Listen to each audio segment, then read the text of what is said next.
dihasilkan dari akselerasi ini bisa dinikmati dari orang tua sampai anak muda, terutama yang milenial ya, karena kan sekarang agak sulit kita berpenetrasi ke milenial, apalagi yang musik tradisi. Jadi melalui produk ini, tadi bagaimana programnya seperti apa, intervensinya, pembinaannya apa ada? Masyarakat. Kalau boleh saya tambahin, sebenarnya intervensi keseniman itu adalah karya. Dalam artian seperti yang disampaikan tadi ya, banyak musisi di daerah gitu kan, Ciloka itu salah satu bentuk itu juga dibilang musik juga. Tapi kan sekarang ya mohon maaf kalau kita bisa belak-belakan, intimidasi soal Ciloka itu kan banyakkan konotasi negatif. Kalau bicara bisnis, Ciloka itu besar pasarnya. Berbicara bisnis.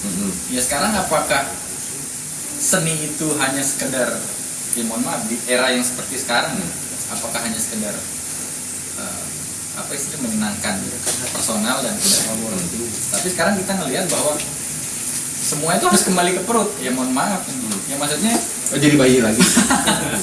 perut Lombok Tengah, maksudnya Lombok Tengah gitu. Lombok Tengah. Iya, ya itu yang kita harapkan, bahwa karya itu penting secara kenikmatan atau merasakan berkesenian itu untuk menyenangkan sendiri itu terutama. Cuman sekarang kita melihat pasar, apakah kita menjadi cukup hanya menjadi seniman yang kapasitasnya hanya menyenangkan hati.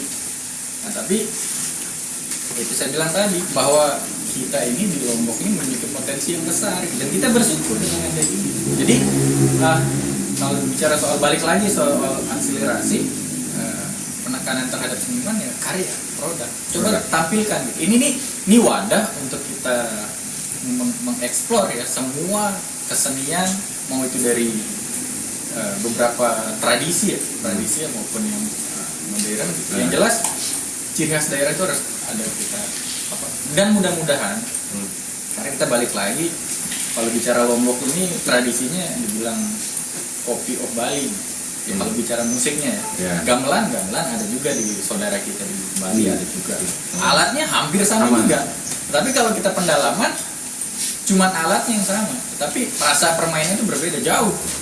Nah, harapan kami bahwa akselerasi ini memang mungkin tidak tegas menyatakan bahwa ingin memperlihatkan identitas daerah.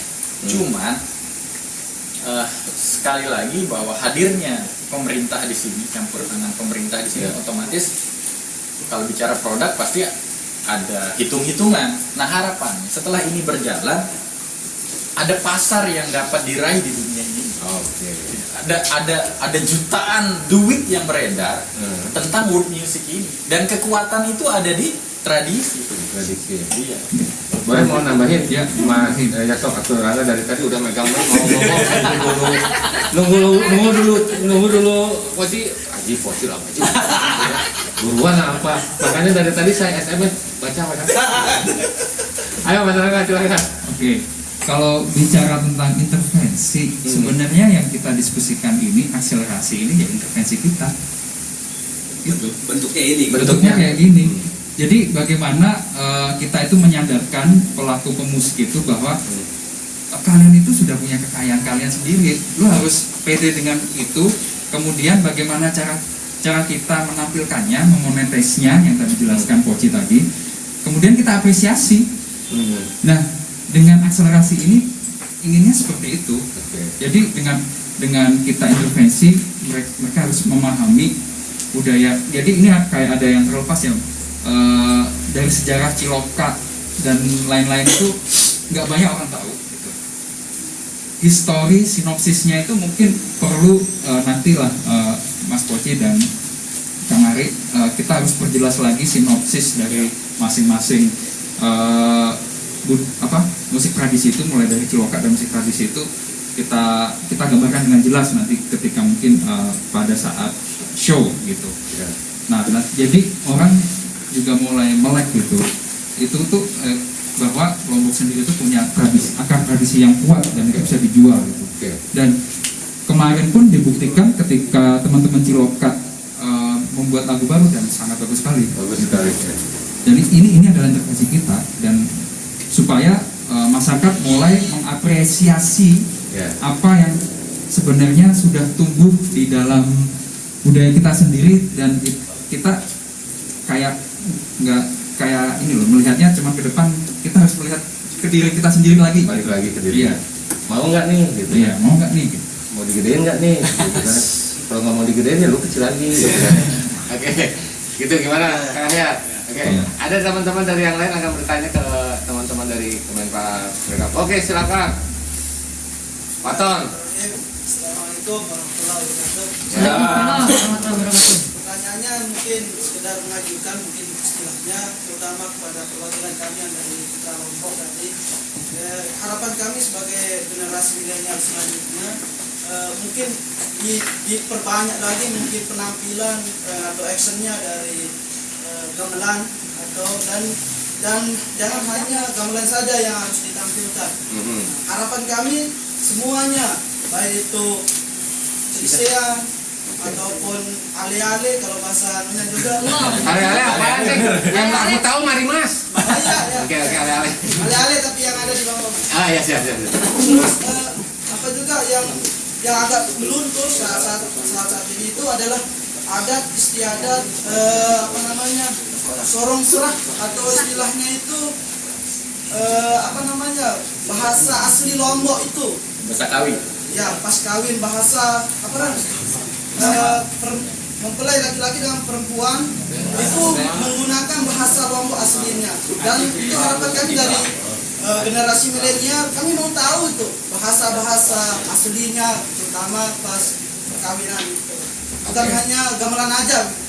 Oke, jadi mungkin ini saya akan menyederhanakannya. Pertanyaannya, bagaimana caranya menginformasikan sesuatu produk ini kepada masyarakat luar, khususnya untuk di Lombok sendiri mungkin, karena dari pertanyaan mereka ada beberapa informasi-informasi itu sebenarnya tidak nyampe ke mereka nih, gitu loh. Ya mungkin ya ini pertanyaan juga dari saya. Bagaimana sih dari teman-teman Kemenparekraf dan teman-teman dari tim kreatif lokal ini memberikan informasi kepada masyarakat luar bahwa ada yang dinamakan dengan akselerasi yang bertujuan sebagai wadah dan segala macamnya mungkin. Akhirnya bisa tersebar dengan luas. Apa sih? Bagaimana gitu? Mungkin dari teman-teman Kemenpar ada sebuah strategi yang dilakukan untuk melakukan, apakah dengan media sosial ataukah diinformasikan secara misalkan sebar iklan ataukah kayak seperti apa gitu kan. Nah, nanti juga deh. Kalau dari media sosial, mungkin dari Instagram bisa dilihat di Instagramnya Kemenparekraf. Ada kemarin Pak Menteri sempat mampir ke Taman Budaya di tanggal 19 Februari. Iya betul. Pada saat itu beliau mengapresiasi salah satu grup kami, Ensemble Mandalika, dan beliau senang banget, bahkan pada saat pidato beliau diiringi sama Kang Ari. Boham-bohamnya Kang Ari itu ada di situ. Kemudian ini masih rencana, mudah-mudahan insya Allah amin. Amin. Saya doakan amin. Kita akan bawa teman-teman peserta akselerasi untuk perform di sirkuit Mandalika. Amin. Di sirkuitnya Mbak main apa? Di tengah-tengah anak ya gitu. Ya biar nggak terlalu tegang ya, dari tegang terus. Bentar, pertanyaan ganteng bentar ya Mas. Bentar, untuk soal ganteng berarti ada pertanyaan. Ya gimana, jadi akan di Mandalika? Iya, di sirkuit Mandalika. Kemudian yang program yang kami siapkan juga di Bali ada Indonesia Music Expo. Indonesia Music Expo. Iya, kita akan bawa. Mudah-mudahan direstui sama pimpinan untuk bawa teman-teman akselerasi ke sana. Amin. Nah, boleh namanya siapa dari Mas Oleng ataupun Mas Koji? Itu bagaimana sih sebenarnya caranya untuk menginformasikan ke masyarakat luar yang selama ini mungkin hanya beberapa orang gitu. Proses rekrutmen atau gimana? Bukan masyarakat, ada kegiatan ada akselerasi. Saya bisa nambahkan untuk mungkin saat ini kita belum maksimal untuk menginformasikan karena kita masih dalam proses pengkaryaan. Mungkin kalau saat kita produk kita udah jadi, mungkin makanya kita ada rencana mau uji publik ya. Di tanggal berapa kan? 19. Mungkin setelah itu baru ada, kita fokus di untuk setelah pengkaryaan mungkin informasi itu biar Karena program ini nggak sebentar ya, 5 tahun ya, 5 tahun gitu kan. Nah, bagaimana? Jadi sebenarnya tadi ada pertanyaan yang menarik juga, kembali kepada diri kita sendiri, bagaimana cara untuk mendalami apa yang menjadi jati dirinya tradisi Lombok itu sendiri. Jadi kalau teman-teman nggak nyari juga nggak akan ketemu. Saya kalau teman-teman nggak nyari gitu. Mungkin ini adalah salah satu ya yang bisa teman-teman akses. Itu bisa follow juga Instagramnya Kemenparekraf. Di situ banyak sekali kegiatan dan informasi, betul ya Mbak ya. Bukan hanya aksi larasi saja, tapi banyak sekali yang bisa teman-teman dapat di sana. Oke, ada lagi yang mau bertanya? Itu tadi kayaknya belum kejawab terkait apa tadi ale-ale. Ale-ale, sok. Nah, Mas Poci. Oh, Mas Poci mau jawab ale-ale. Saya mah enggak, nggak mau. Saya mah tim Marimas.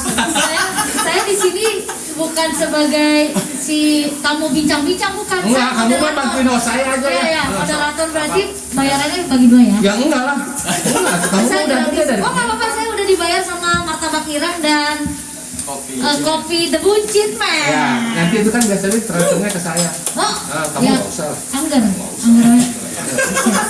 Berarti saya dibayar 2M aja. Aduh, emang kecil lah tuh. 2M, makasih Mbak gitu. Oh, iya makasih. Iya kecil. Oke, sama Mas Wasi gimana Mas Wasi? Kilis. Iya, kalau yang tadi ya benar, memang di kawan-kawan tradisi banyak ritmik yang dimainkan. Kalau di tradisi kan banyak ya. Contoh ya, salah satunya gendang belit itu dimainkan juga.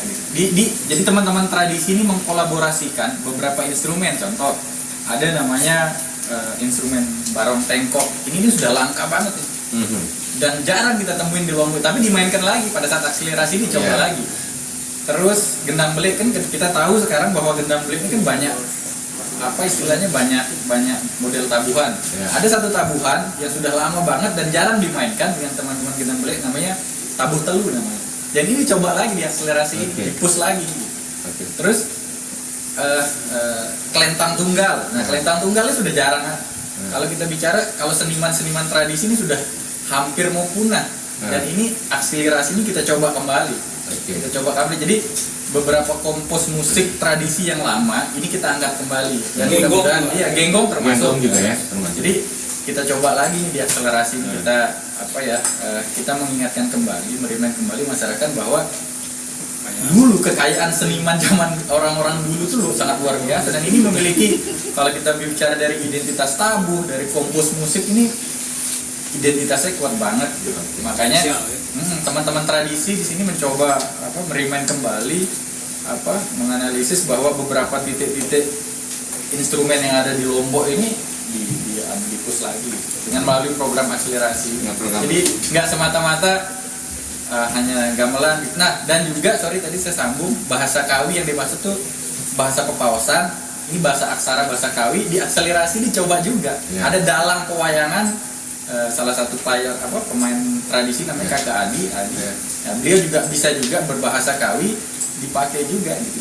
Di musik khususnya yang tradisi diakselerasi, dimainkan juga bahasa Kawi, bahasa kuno. Kalau kudam juga. Iya, ada Itu bahasa apa langsung?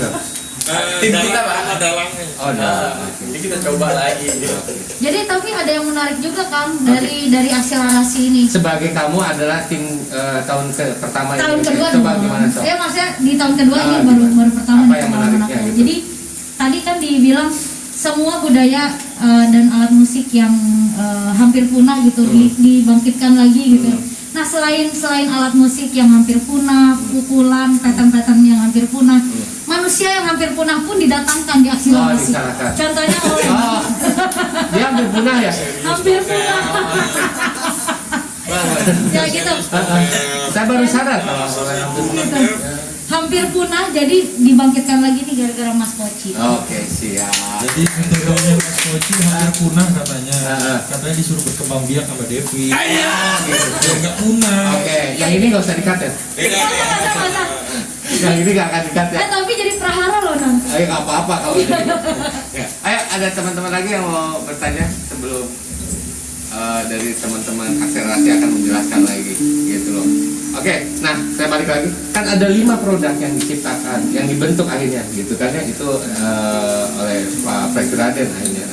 Boleh nggak teman-teman mau dari Kemenparekraf ataupun dari pelaku seni ataupun dari peserta juga mau juga Kang Arif, boleh nggak dijelaskan 5 produk ini itu genrenya apa saja dan apa di dalamnya? Enggak, Kang Arif. Kamar itu berjasa luar biasa di ini dalam pembentukan 5 produk Di ini. semua lini Kang Ari. Iya. Kang Arif ada di semua lini? Ada. Klasik. Saya baru Ada sama di Ciwalini juga. Hari, Jadi kalau main bola itu di nomor punggungnya semuanya Ari Julian ya? hari juga. Iya benar. Jadi kalau menurut saya gini, apa artinya?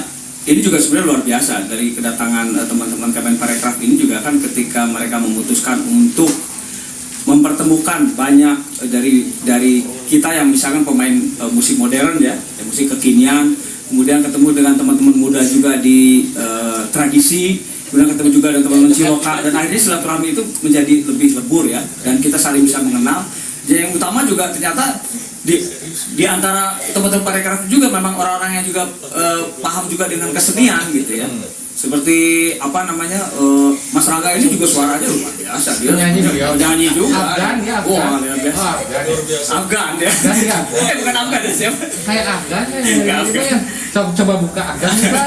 Bukan kayak Afghanistan. kayak Aning Dito. Oh, Aning Dito. iya. Apa? Wah. Daya mah milenial. Oh iya. Nah, mungkin juga kayak Devi ini sebenarnya dia biarpun pegawai Kemenparekraf, tapi sebenarnya dia drummer. Oh, dia kan drummer. Jadi penabuk. Oh. Jadi Enggak, sebenarnya dancer saya. Oh, dancer ya? Dancer di atas drum. Enggak, jadi dancernya Agnes Monica. Heeh. Nah, kan dancer tuh biasanya nih Agnes Monica, terus ini dancernya. Ini stage kan. Nah, saya di belakang stage nih. Oh. Biasa dance. Yes. Saya paling Enggak, kamu itu sebenarnya apa atau Agnes Monica di belakangnya dancer, di belakang stage ada kamu di sana kayaknya kamu penonton ini ya naik. Enggak, saya menghibur soundman yang di belakang. Ada Sonyaman di depan. Eta FOH kan. Oh, Kan ada. apa? tuh dengan apalnya itu berarti Tidak penting ditentukan lagi. kehadiran mereka ini juga Oke. untuk bisa membangun ini gitu. Oke. Apalagi yang Pak Franky bilang gitu ya. Jadi akhirnya lima genre atau 5 kelompok ini tuh beda-beda. Jadi yang satu namanya combo. Jadi combo itu mungkin basicnya karena dia melihat ada potensi teman-teman ini mungkin peluangnya punya potensi jazz misalkan ya, Yeah. musik jazz dan juga modern dan sebagainya. Akhirnya menjadi combo yang juga mencoba meng-create sesuatu yang baru dengan karakter kekhasannya di Lombok ini gitu ya. Combo dengan Combo, kemudian juga ada quintet. Quintet. Quintet ini kan tadinya kuartet 4 orang. Kalau quintet kan 5 orang ya. Ya. Jadi ini penambahan ada satu kekayaan baru yang unik ketika misalkan pemain pentingnya Ciloka itu Ya. dikembangkan bermain dengan alat musik yang lain. Oke. Nah itu tuh apalagi dengan trompet dengan sebagainya itu unik. Nah yang ketiga juga itu ada Cilokanya. Ciloka ya. Nah Cilokanya ini yang unik adalah mereka itu pemain-pemain Ciloka muda ya, Ya. yang punya semangatnya sama kita, jadi semangat ingin ada tetap juga kita menjaga kelestarian tradisinya, tapi juga tetap bahwa tradisi itu atau Ciloka itu punya hak untuk berkembang. Akhirnya mereka membuat karya-karya baru yang luar biasa. Biasa sekali. Ketika saya ngobrol dengan Pak Franky juga kaget ketika mereka buat karya itu seolah-olah banyak musik-musiknya itu seingat kita kayak misalnya ada pentas di Kazakhstan atau Azerbaijan itu musik-musiknya wah luar biasa. Kita nggak kalah dengan daerah lain. Makanya kenapa Pak Franky bilang wah ini baru pertama saya ngeliat di sini karena memang bagi saya sendiri pun juga saya sebagai orang yang dulu juga baru mengenal Lombok itu pertama kali mendengar Ciloka itu juga musik yang sangat Luar biasa. Jadi artinya kalau selama ini teman-teman mungkin yang belum begitu tertarik dengan Ciloka jangan salah gitu. Suatu saat akan melihat Ciloka ini akan menjadi sesuatu di depannya gitu ya. Ini 3 ya. Tiga. Ya. Keempat ini adalah musik tradisi. Musik Ya, tradisi. Nah, tradisi ini juga luar biasa. Teman-teman muda juga yang di tradisi yang dia memang punya latar belakang tradisi tapi juga punya semangat untuk pembaruan juga. Artinya tradisi itu tidak hanya diam di tempat. Jadi kita juga harus bisa mengadopsi banyak hal di sekitarnya dan kekinian. Ya. Jadi tradisi yang memang ingin mencerminkan juga bahwa kesenian kita itu tidak mati gitu. Tidak tetap menjaga yang lama tapi membuat sesuatu yang baru juga.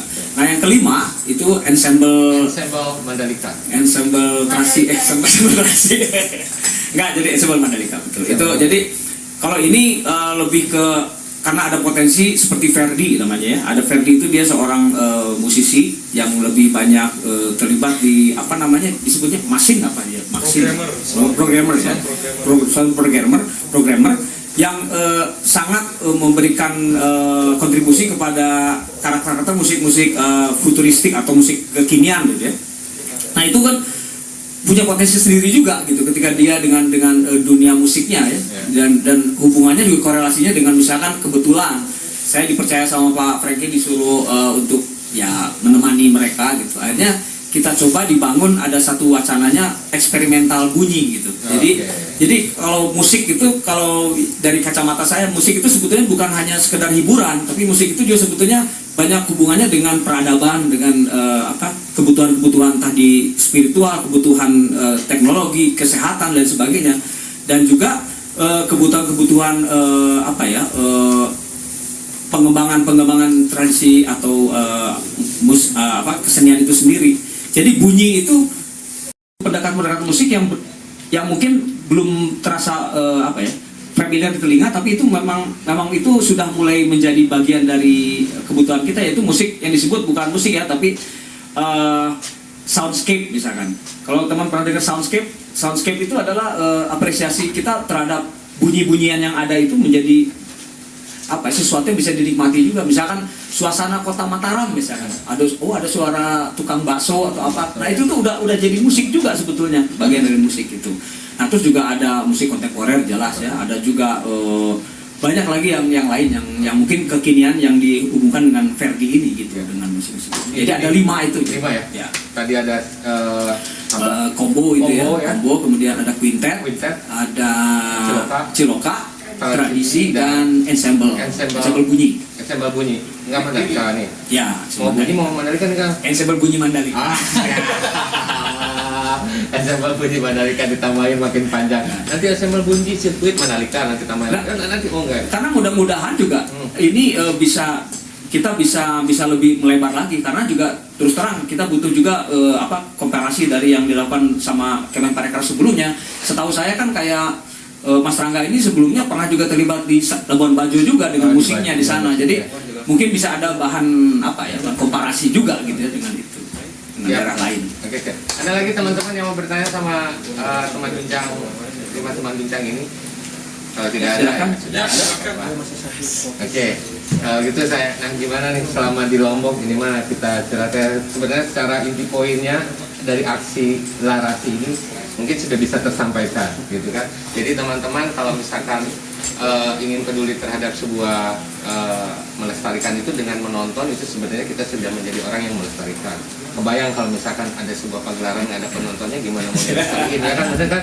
Jadi sebenarnya penonton itu adalah bagian sebagai pelestari juga. Jadi tontonlah sebanyak-banyaknya. Tapi ada perkecualian kan? Ya, untuk Kang Ari nggak ada penonton nggak masalah. Kan itu mah berbeda. Oh, berbeda. Itu beda jalur lah. Itu mah beda jalur. Kalau saya jangan di komen. Kalau Kang Ari mah justru senang tidak ada penonton, gitu kan? Gitu. Ya itulah artinya gini, kalau saya sih merasa dijebak gitu. Saya ini sebenarnya saya orang gerilyawan kesenian, tapi dijebak jadi musisi juga gitu. Soalnya saya bukan seniman, saya hanya gerilyawan aja. Gitu. Akhirnya jadi musisi kan? Itulah termasuk. Nah sekarang ini bagaimana teman-teman dari Kemenparekraf ketika datang ke Lombok, bagaimana melihat Lombok yang sudah teman-teman saksikan, teman-teman rasakan selama 2 tahun, mungkin Karangga sama Mbak Prima yang sudah 2 tahun untuk nanti gitu. Gimana nih? Dari siapa dulu? Boleh lah dari siapa aja. Buat Lombok. Pertama saya kesini itu sebenarnya 2014. Oh 2014? Pernah sini. Kok nggak ketemu? Ya, itu dia.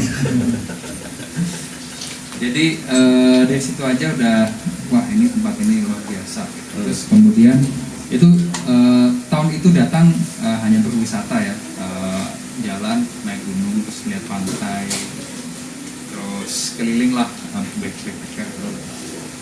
Baru tahun dengan Kemenparekraf ini saya melihat orang Lombok itu sendiri gitu, dan banyak potensi budaya, kemudian potensi budaya dan komunitas itu yang bisa membuat Lombok itu kuat gitu. Dan dan bisa mendukung apa program pemerintah ini untuk mengembangkan destinasi di sini. Kemudian MotoGP dan lain-lain itu hal yang luar biasa yang diberikan pemerintah pusat di sini untuk teman-teman di sini sebagai wadah berkembang. Nantinya pasti akan lebih banyak orang lagi di sini gitu. Jadi harapan saya sih teman-teman di sini juga siap menyambut itu gitu. Dan akan jadi peluang baru di sini, nggak cuma jadi milik Lombok aja nih sekarang. Nggak cuma milik Lombok aja, ini sudah milik orang se-Indonesia yang nantinya bakal jadi jendela dunia melihat Indonesia itu ya melalui Lombok, nggak cuma Bali ya, nggak cuma Bali tapi melalui Lombok. Melalui Lombok ya. Ya. Oke. Itu sih. Jadi kalau mau lihat pemandangan itu ke Lombok dulu terus dibuka jendelanya gitu ya. Oke, siap. Dari Mbak Prima bagaimana? Mbak Prima sama teman-teman yang diakselerasi ataupun dengan Lomboknya itu sendiri? Saya tahun lalu ke Lombok itu udah yang ketiga kalinya. Yang pertama itu 2006. Iya, awal-awal jadi CKS. Terus 2012 datang lagi 2021. Itu udah berubah drastis, bandara pun sudah pindah ya. Sama seperti yang tadi disampaikan sama Rangga, sebenarnya dengan adanya MotoGP ini adalah titik tolak buat teman-teman yang ada di Mandalika atau lingkar Mandalika. Kesempatan yang luar biasa untuk mengembangkan potensi supaya bisa berputar. Berharapnya sih nggak cuma setahun 2 tahun, mungkin bisa sampai 5 tahun atau seterusnya. Semakin potensi itu digali, semakin bisa layak jual, akan semakin luar biasa juga buat masyarakat. Gitu. Oke, siap. Tuh, Devi, gimana Dev? Ya udah, terima kasih. Oh, enggak. Assalamualaikum warahmatullahi wabarakatuh. Gimana Dev yang baru pertama gabung di sekarang datang ke Lombok? Terima kasih pada Tuhan Yang Maha Esa, terima kasih kepada orang tua saya, terima kasih. Ini bukan Piara Citra. Gimana ini? Nggak, jadi tadi kan apa hal Bang Lombok kan? Satu orang-orangnya, kedua Iya tuh orang kalau nggak ada orang tuh gimana ngapain kamu ke sini tuh? kan saya belum selesai. Ya kan? Oke, siap. Tapi kesan yang pertama dulu ya kalau mau diceritakan kapan kesini, udah pernah kesini tapi nggak tahu, lupa tahun berapa. Cuman waktu itu kesannya sepi banget gitu, sepi, nggak ada apa-apa gitu, kayak membosankan gitu ternyata gitu. Jadi nyebranglah ke Gili. Belum kenal Iya. sih. Masih rame. Nah ternyata ketika pindah nih ke direktorat sekarang, ke direktorat musik, ternyata melihat sisi lain dari Lombok itu sendiri. Nah terus ditambah dengan program ini gitu, program ini yang kan tadi Kang Ari bilang saya dancer gitu ya. Jadi, iya, kamu dancer yang di belakang gitu. Ya, saya berkesenian juga lah ya istilahnya gitu. Dipertemukan dengan orang-orang yang sama lah, satu frekuensi gitu. Itu tuh jadi pas datang tuh kayak udah ketemu ribuan tahun lalu gitu. Maksudnya gimana? Jadi gampang banget guru. Gampang banget untuk komunikasi gitu ternyata. Dan selain itu gitu dengan komunikasi, ternyata mudah nih komunikasi kan biasanya kalau orang terutama kita gitu ya kan jauh nih dari Jawa ke NTB gitu, asal jauh tapi ternyata nyambung gitu. Dan ya ternyata deket, udah gitu orang-orang Lombok ini ternyata hangat gitu. Hangat gitu. Ya pasti hangat. Iya gitu. Jadi penyambutannya kan aku orang baru nih di program ini gitu. Mereka kayak nggak ada jarak aja gitu. Jadi orang-orang padahal seharusnya disuruh jaga jarak ya. Padahal ada harus ngobrolnya tuh jaga jarak gitu. Tapi karena udah kenal, nggak apa-apa deh. Karena daya pikat orang Lombok mungkin ya. Gimana memang daya pikat orang Lombok Mas? mungkin apa namanya itu mengenai aura aja sih. Iya, nah jadi auranya orang Lombok itu menarik gitu ya. Ada yang tadi disebutin namanya Ferdi. Nah itu diaminin aja untuk jadi. Ya, Mbak Nah Ferdi ya. gitu ya, sama ya kalau misalnya. Sama Jagat gimana Jagat nih Jagat? Kok tahu? Tahu lah. Kemarin Mbak Jagat saya. Jadi gini ceritanya. Katanya kalau misalnya udah punya plan A harus punya plan B. Nah ini ayam Jagat ini plan B. Oh yang pertamanya Ferdi gitu. Karena Ini- dia udah lebih matang. Terus kan konsep gitu. Nah, itu. Kamu kalau sudah tidak ada pilihan di Lombok ini baru saya pilih kamu. Begitu. Tapi jadi kenapa ke Ferdi dan Jagat kita lagi ngomongin Lombok Oh, dan iya. atau dia? Jadi itu dua orang itu merepresentasikan Oh, iya. Lombok gitu. Oh, Ternyata Lombok gitu. ini ganteng-ganteng Oh, gitu. ganteng. Oh, ganteng. Aja lah, kamu gak Kasih dulu, ganteng, oleh, kamu kasih gak dulu. ganteng jadi gak boleh. Gantengan kunci itu gantengan baju. Ah udahlah nggak lucu. Ya itu terus tapi ada yang unik ternyata dari Lombok ini Kak. Apa itu yang? Setiap saya kan kita nginep di hotel di daerah Senggigi ya. Ya udah, nggak usah disebutin. Iya, Kan nggak kalau usah disebutin disebutin. dia, aku harus ke sana ngambil duit. Apa ya? Nanti saya ke sana, saya ngambil aja kan saya. Nggak bisa untuk kayak gitu, Oh, nggak bisa. nggak Tetap. Nah, jadi kalau perjalanan ke sini saya ngelewatin apa kantor polisi ya? Apa itu polsek apa Polda ya. Setiap ngelewatin Polda, saya tuh dengar ada lagunya ini. Teratatat, teratatat. Ada lagu EDM zaman sekarang. Saya itu selalu pengen tahu ini tuh suara apa sih setiap saya lewat situ. Apakah itu alarmnya dari Kapolda atau apa gimana gitu. Ternyata tukang bapau itu nggak ada di yang lain, cuman di Lombok sebetulnya. Tukang bapau ya. Padahal tukang bapau udah merambah ke musik EDM. Gitu. Melalui tukang bapau. Berarti IDM di Lombok Lombok. itu sangat pesat sekali gitu Kang. Ya, itu kan pesan musiknya ke Ferdi. Ke Ferdi. Iya juga ya kayak Kamu tuh harus tahu itu tuh yang bikin teh Ferdi gitu kan. Dia kalau misalkan main ke rumahnya Ferdi di belakangnya banyak gerobak bapau. dia yang bikinin aransemennya. Ya, tiap gerobak itu beda-beda aransemen. Iya. Nah gitu, jadi selain apa tadi aku bilang, saya sangat tertarik sekali dengan ini gitu ya. Terus bersyukur dengan saya menjadi bagian dari akselerasi ini. Terus ketemu teman-teman musisi yang keren-keren banget, yang mungkin banyak dari teman-teman di sini tuh belum tahu ternyata oh ini orang Lombok Timur ternyata dia jago main penting misalnya kan. Memang penting. Penting banget Ya, kan. penting banget. gitu kan belum ada yang tahu gitu.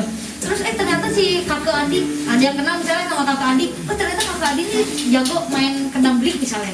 Kan belum sampai situ gitu. Nah, yang ketiga Apa bebas ini menghadapi. bebas. Saya udah dari saja kan nanti kita tuh. Jadi ini apa sih? Bukan beli.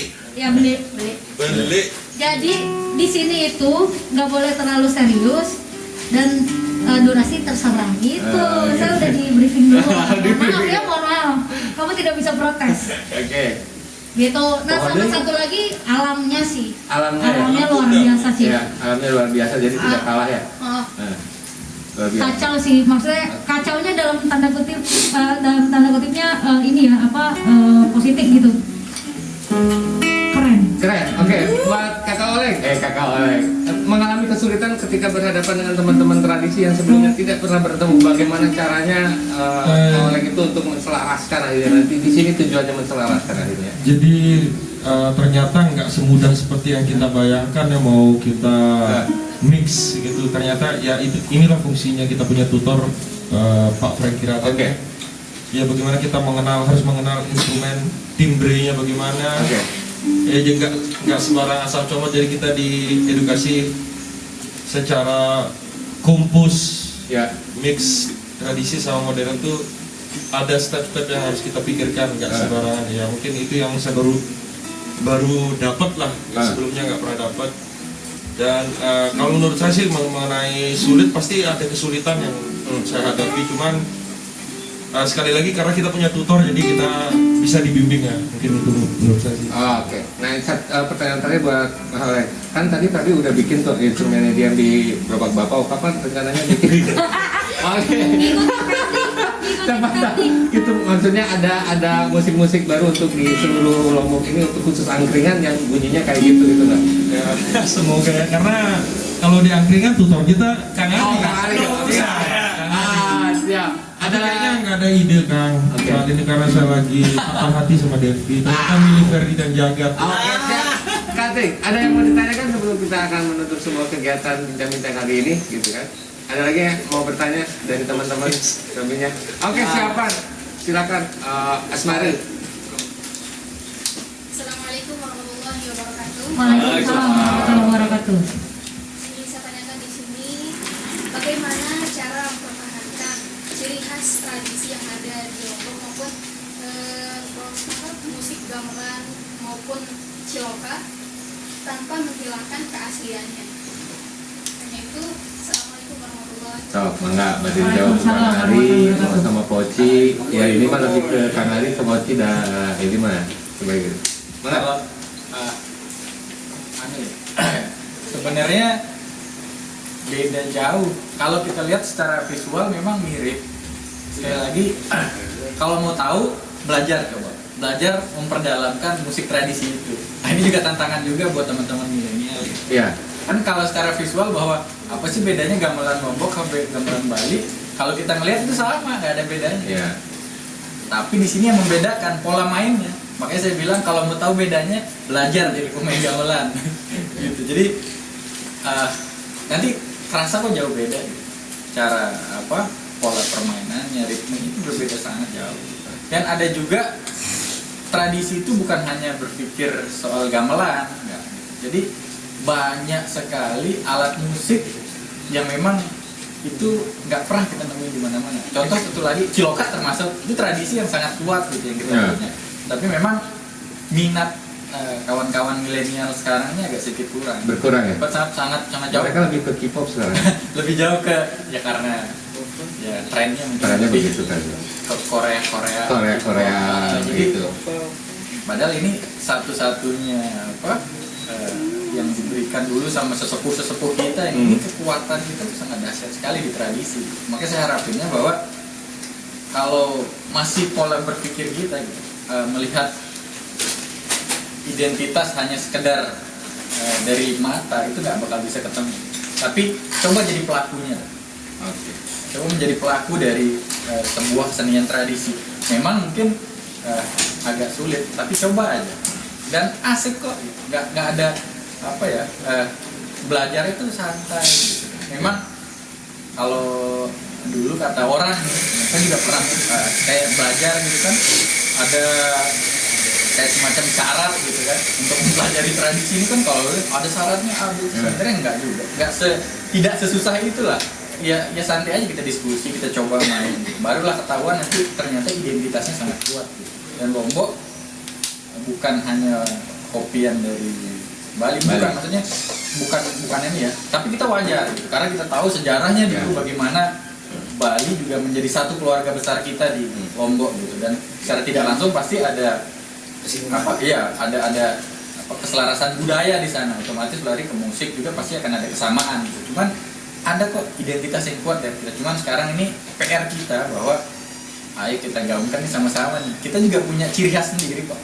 Punya ciri khas yang bisa kita jual, istilah kita mempertontonkan atau publish. Kekuatan dari identitas Lombok itu juga ada. Nah, mudah-mudahan dengan adanya Mandalika ini sekarang kita menjadi sorotan nih. Ya kita jual aja semua. Istilahnya jual, publish aja semua. Akar budaya kita kasih lihat ke mereka, dan nanti biarin mereka melihat, oh ternyata begini, oh sangat beda ya. Kayak sih tadi Mbak dari pusat ini kan Lombok ternyata begini. Biarkan mereka yang menafsirkan sendiri soal identitas itu. Jadi tujuannya juga putra-putra daerah juga harus lebih rajin untuk belajar tradisi gitu ya, dan mencoba tradisi mungkin juga. bisa saya tambahkan juga. Boleh, silakan. Jadi hal yang menarik yang saya dengar dari obrolan Kang Ari sama Pak Franky, mungkin uniknya Lombok ini, tadi kita Mbaknya berbicara tentang pola-pola khas dari uniknya memang khas kita itu karena hasil akulturasi itu sendiri gitu ya. Jadi kita nggak bisa mau bilang ini mirip ini, nggak bisa. Memang karena akulturasi itu kita beda jadinya dari yang mungkin di Bali, di Jawa mungkin beda. mungkin nggak mesti main ya Mbak ya, mempelajari. Mungkin kalau kita dengar senang nyimak terus, kalau cuma dengar sekali aja mungkin mirip aja, tapi kalau cinta sama ya buat dengerin aja pasti ketahuan ya, terutama Ciloka yang paling unik menurut saya juga. Mau menambahkan boleh? So, nggak tambahin ya. Tambahin aja terus. Ah, Nggak, jadi kan tadi sebenarnya pertanyaannya bagaimana cara untuk mempertahankan kekhasan itu kan? Apa sih Yoga? Kita nggak nyambung. Ya, jadi cara mempertahankannya adalah kalau kami dari sisi kementerian itu, kenapa kita mengadakan akselerasi, aksi selaras dan sinergi. Nah, kita mensinergikan kekhasan Lombok dengan music world tadi gitu, supaya si khasnya dari Lombok ini bisa mendunia. Gimana cara mempertahankannya? Kita mendatangkan tim kreatif dari lulusan etnomusikologi, supaya beliau inilah yang mengerti bagian khasmat yang seperti apa sih yang ada di Lombok ini. Nah, dari situ dipertahankan. Masnya, mbaknya kasihan gini-gini tutup sama kamu. Maaf ya Mas, mana Masnya? Parah. Sama mentor lah ya istilahnya gitu. Dipertahankan khasnya, tapi dikolaborasikan dengan alat musik modern gitu, supaya mendunia itu tadi, jadi music world gitu. Kita tetap mempertahankan kekhasannya Lombok itu sendiri dengan yang mentor kita tahu, dan si pelaku peserta-peserta akselerasi ini yang khususnya dari Ciloka dan tradisi kan, mereka lebih mencintai yang tadi dibilang Mas